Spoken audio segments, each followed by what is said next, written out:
Қазақ тілі 3 сынып 2 бөлім 78 сабақ. Оқушылар сабақты бастамас бұрын алдымен менің арнама тіркеліп, яғни подписаться батырмасын басып, менің арнама тіркеліп кетіңдер. Ал енді сабағымызды бастаймыз. 47 тапсырма, мәтінді түсініп оқы. Қазақ ойы өрнегі өте ертеде пайда болған. Оның мазмұны, өрнектері әртүрлі болып келеді. Негізінен олар өсімдік, жан-жануар, адам өмірі мен ғарыштық ғаламды бейнелеуден тұрады. Соның ішінде жан-жануарды өрнектейтін оюлар көптеп кездеседі. Олар ежелгі қазақ мәдениетінен, көшпенділер өмірінен сыр шертеді. Әр өрнекке өзінің сипатына қарай атау берілген. Мүйізді қойға ұқсайтын өрнек қошқар мүйіз деп аталады. Түйе табан оюы өзінің аты айтып тұрғандай түйенің табанын бейнелейді. Түйені көргендерің болса, оның ізіне қарап көз жеткізуге болады. Бейнелеу өнері кітабынан. Төмендегі тақырыптардың қайсысы мәтін мазмұнына сәйкес келеді? Әр өрнектің атауы, жан-жануарлар ою өрнегі, қазақ ою өрнегінің тарихы, сақ скифтердің аң бейнелеу өнері. Бұл жерде қазақ ою өрнегінің тарихы тақырыбы сәйкес келеді. Өрнек сөзін жекеше көпше түрде тәуелдеп жаз. Бірінші шақ жекеше түрде менің өрнегім, екінші шақ сенің өрнегің, сыпайы түрде сіздің өрнегіңіз, үшінші шақ оның өрнегі. Көпше түрде бірінші шақ біздің өрнегіміз, екінші шақ сендердің өрнектерің, сыпайы түрде сіздердің өрнектеріңіз, үшінші шақ олардың өрнектері болып тәуелденеді.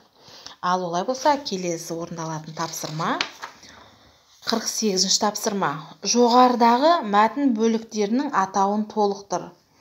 Осы жоспар бойынша мәтіннің мазмұнын айтып көр. Жоғарыда оқыған мазмұнын айтқан мәтіннің жанрын анықта.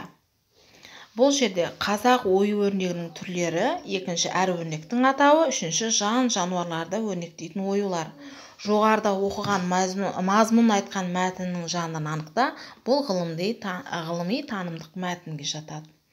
49 тапсырма. Жұмбақты оқып, шешуін тап.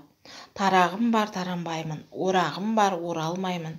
Сақалым бар, ал бірақ мен ақсақал бола алмаймын. Тәуелденген сөздер тауып, оларды үш жақта жекеше және көпше түрде айт. Бұл жерде бұл жұмбақтың жауабы ешкі. Ал бұл жұмбақтың ішінде тарағым, орағым, сақалым деген тәуелдік жалғауы жалғам тұр бірінші шақта. Ал талдаймыз. Бірінші шақ жекеше түрде менің тарағым, орағым, сақалым. Екінші шақ сенің тарағың, орағың, сақалың. Сыпайы түрде сіздің тарағыңыз, орағыңыз, сақалыңыз. Үшінші шақ оның тарағы, орағы, сақалы. Көпше түрде біздің тарағымыз, орағымыз, сақалымыз. Екінші жақта сендердің тарақтарың, орақтарың, сақалдарың. Сыпайы түрде сіздердің тарақтарыңыз, орақтарыңыз, сақалдарыңыз. Үшінші шақ олардың тарақтары, орақтары және сақалдары. Шығармашылық үзіліс 50 тапсырма. Тоқыма торға зер салып қара. Шебер тоқыма торды тоқыған кезде әртүрлі ағаштарды пайдаланған екен. Тиісті әріптерді қойсаң, ол қолданған ағаш түрлерін оқисың. Шыққан ағаш түрлерін тәуелдеп жаз. Мұнда шырша, қайың, терек сөздері жасырынған. Екінші, енді бұл айтылған сөздерді бірінші шақта менің шыршам, қайыңым, терегім. Екінші шақ сенің шыршаң, қайыңың, терегің. Сыпайы түрде сіздің шыршаңыз, қайыңыңыз, терегіңіз. Үшінші шақ оның шыршасы, қайыңы, терегі болып тәуелденеді. Келесі тапсырма 51 тапсырма. Артық сөзді тап. Бұйымым, күлем, өнерім, кілемім, кездемесі, туындысы, заты, кешкі. Бұл жерде артық сөздер күлем, кешкі. Қалған сөздер барлық тәуелдік жалғауы жалғанған.